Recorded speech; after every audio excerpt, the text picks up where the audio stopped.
नमस्कार, मैं हूं निकिता और आप देख रहे हैं सत्य हिंदी। एक नजर डालते हैं अब तक की सुर्खियों पर। लद्दाख में जारी आंदोलन के बीच शनिवार को प्रशासन की सख्त पाबंदियों के बावजूद लोगों ने शांति मार्च निकाला। लेह एपेक्स बॉडी यानी एलएबी के सह अध्यक्ष चेरिंग तोरजे लाकरू को नजरबंद रखा गया, जबकि मोबाइल इंटरनेट शुक्रवार की रात से ही बंद था। केंद्र सरकार ने 24 सितंबर की हिंसा की न्यायिक जांच का आदेश दिया है, जिसकी अगुवाई सुप्रीम कोर्ट के रिटायर्ड जज बीएस चौहान करेंगे। इस घटना में 4 लोगों की मौत और करीब 100 लोग घायल हुए थे। प्रशासन ने लेह और करगिल में बीएनएस की धारा 163 के तहत रैली और मार्च पर प्रतिबंध लगाया था, लेकिन लोग सड़कों पर उतर आए और सेंट्रल पॉइंट नमग्याल चौक पर शांति मार्च किया। नेताओं ने पूरे लद्दाख में शाम 6 से 9 बजे तक ब्लैकआउट का आह्वान किया ताकि हिंसा के पीड़ितों को श्रद्धांजलि दी जा सके। एलएबी राज्य का दर्जा, नौकरियां और पर्यावरण संरक्षण की मांग पर आंदोलन चला रहा है।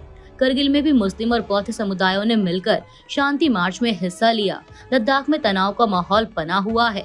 बिहार विधानसभा चुनाव के लिए एनडीए ने अपने उम्मीदवारों की लिस्ट जारी कर दी है। इस बार गठबंधन में 5 दल शामिल हैं: बीजेपी, जेडीयू, लोक जनशक्ति पार्टी रामविलास, राष्ट्रीय लोक मोर्चा और हिंदुस्तानी आवाम मोर्चा।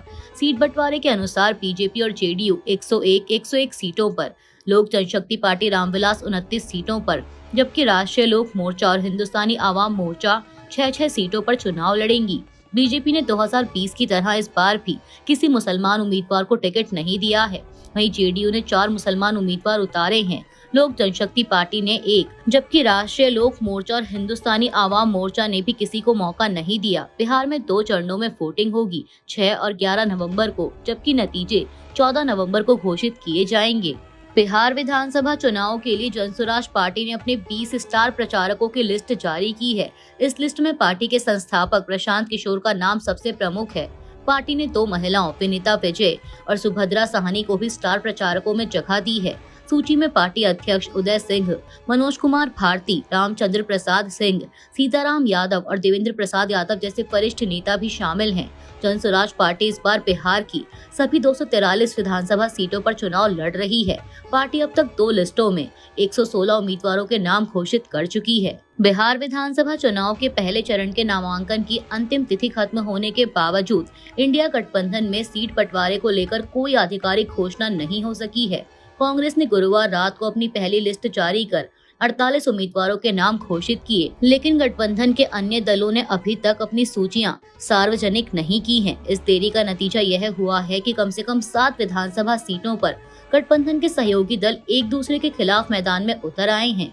हालांकि 20 अक्टूबर सोमवार तक नाम वापसी का मौका है और हो सकता है कि महागठबंधन इस मतभेद को दूर कर ले, लेकिन शनिवार की स्थिति यही है कि 7 सीटों पर महागठबंधन के सारे दल एक दूसरे के खिलाफ लड़ रहे हैं। बिहार विधानसभा चुनाव नजदीक आते ही राजनीति तेज हो गई है। शिवसेना यूबीटी की सांसद प्रियंका चतुर्वेदी ने कहा है कि तेजस्वी यादव, जो पहले उप मुख्यमंत्री रह चुके हैं और काफी लोकप्रिय नेता हैं, उन्हें महागठबंधन का आधिकारिक मुख्यमंत्री उम्मीदवार घोषित किया जाना चाहिए। उन्होंने यह भी चेतावनी दी कि सीट बंटवारे और उम्मीदवार चयन में वही गलती नहीं दोहराई जानी चाहिए जो महाराष्ट्र में हुई थी। लखनऊ में ब्रह्मोस एरोस्पेस यूनिट के कार्यक्रम में रक्षा मंत्री राजनाथ सिंह ने शनिवार को कहा कि ऑपरेशन सिंदूर ने भारत की ताकत और आत्मनिर्भरता को दुनिया के सामने साबित किया है। उन्होंने चेतावनी दी कि अब पाकिस्तान की हर इंच जमीन ब्रह्मोस मिसाइल की पहुंच में है। राजनाथ सिंह ने बताया कि लखनऊ की यूनिट से जल्द पहली खेप मिसाइलों की डिलीवर की जा रही है। यह यूनिट 200 एकड़ में 380 करोड़ रुपए की लागत से बनी है, जहां हर साल करीब 100 मिसाइल सिस्टम तैयार किए जाएंगे। रक्षा मंत्री ने कहा कि भारत अब सभी मिसाइल पुर्जे देश में ही बनाएगा, जिससे विदेशी निर्भरता खत्म होगी। उन्होंने बताया कि ब्रह्मोस अब मेड इन इंडिया से आगे बढ़कर एक ग्लोबल ब्रांड बन चुका है और फिलीपींस को निर्यात का अनुबंध हो चुका है।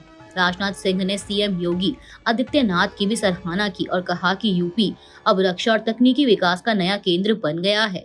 अंतर्राष्ट्रीय मानवाधिकार फाउंडेशन ने अफगानिस्तान में पाकिस्तानी हमले में स्थानीय क्रिकेट खिलाड़ियों की मौत की कड़ी निंदा की है।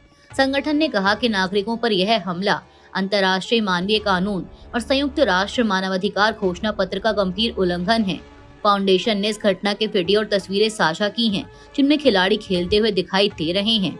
फाउंडेशन ने अंतर्राष्ट्रीय मानवाधिकार संगठनों से अपील की है कि वे इस हमले और अफगान नागरिकों पर जारी हिंसा की तुरंत जांच करें। साथ ही संगठन ने अंतर्राष्ट्रीय समुदाय से निर्दोष लोगों की सुरक्षा और जिम्मेदारों पर कार्रवाई की मांग की। अफगानिस्तान क्रिकेट बोर्ड ने बताया कि इस हमले में 3 खिलाड़ियों समेत 5 लोगों की मौत हुई है और उन्होंने पाकिस्तान के साथ नवंबर में होने वाली त्रिकोणीय T20 सीरीज से हटने का फैसला लिया है। पाकिस्तान के रक्षा मंत्री ख्वाजा आसिफ और खुफिया प्रमुख जनरल असीम मलिक शनिवार को कतर में अफगान प्रतिनिधि मंडल से बातचीत करेंगे। सरकारी टीवी के बयान में कहा गया है कि रक्षा मंत्री ख्वाजा आसिफ और खुफिया प्रमुख जनरल असीम मलिक आज अफगान तालिबान के साथ वार्ता के लिए दोहा जा रहे हैं। यह वार्ता इस्लामाबाद के उस हवाई अभियान के एक दिन बाद हो रही है जिसमें कम से कम 10 लोग मारे गए और 2 दिन का संघर्ष विराम टूट गया। अफगान पक्ष ने कहा कि पाकिस्तान ने पक्तिका प्रांत में 3 जगह हवाई हमले किए और युद्ध विराम तोड़ा। स्थानीय अस्पतालों के अनुसार मृतकों में बच्चे भी हैं और 3 क्रिकेट खिलाड़ी भी मारे गए। पाकिस्तान का कहना है कि उसने सीमा पर हाफिज कुल बहादुर समूह का निशाना बनाया जिसे वह तहरीक तालिबान पाकिस्तान यानी TTP से जुड़ा मानता है और जो उत्तरी वजीरिस्तान में हमला कर चुका था। दोनों पक्ष 15 अक्टूबर को शुरू हुए 48 घंटे के युद्ध विराम की शर्तों पर असहमति जताते रहे। वार्ता का लक्ष्य तनाव घटाना और नई हिंसा को रोकना बताया गया है। अमेरिका के राष्ट्रपति डोनाल्ड ट्रंप ने शुक्रवार को कहा कि पाकिस्तान और अफगानिस्तान के बीच चल रहे संघर्ष को हल करना उनके लिए आसान है। व्हाइट हाउस में यूक्रेन के राष्ट्रपति व्लादिमीर जेलेंस्की के साथ कामकाजी लंच के दौरान ट्रंप ने कहा कि उन्होंने पहले भी कई वैश्विक युद्धों को हल किया है। ट्रंप ने कहा कि मैं लोगों की जान बचाना पसंद करता हूं और अब तक लाखों जिंदगियां बचाई हैं। यह बयान ऐसे समय में आया है जब अफगानिस्तान और पाकिस्तान के बीच 48 घंटे का युद्ध विराम समाप्त हो गया था। वहीं तालिबान ने कहा कि इस दौरान पाकिस्तान ने हवाई हमले किए जिससे दोनों पक्षों के बीच समझौता टूट गया। सुप्रीम कोर्ट ने गुजरात हाई कोर्ट के उस फैसले को मंजूरी दे दी है जिसमें अहमदाबाद की 400 साल पुरानी मंजा मस्जिद परिसर के कुछ हिस्से को सड़क चौड़ीकरण के लिए हटाने की इजाजत दी गई थी। कोर्ट ने कहा कि यह फैसला सार्वजनिक हित में लिया गया है और इससे धार्मिक आजादी के अधिकार का उल्लंघन नहीं होता। जस्टिस सूर्यकांत और जस्टिस जॉय माल्या बागची की बेंच ने स्पष्ट किया कि मस्जिद की मुख्य इमारत को नहीं छुआ जाएगा, केवल खाली पड़ी जमीन और एक प्लेटफॉर्म का हिस्सा हटाया जाएगा। कोर्ट ने यह भी बताया कि इसी प्रोजेक्ट के तहत एक मंदिर, एक दुकान और एक मकान को भी तोड़ने के लिए चिन्हित किया गया है।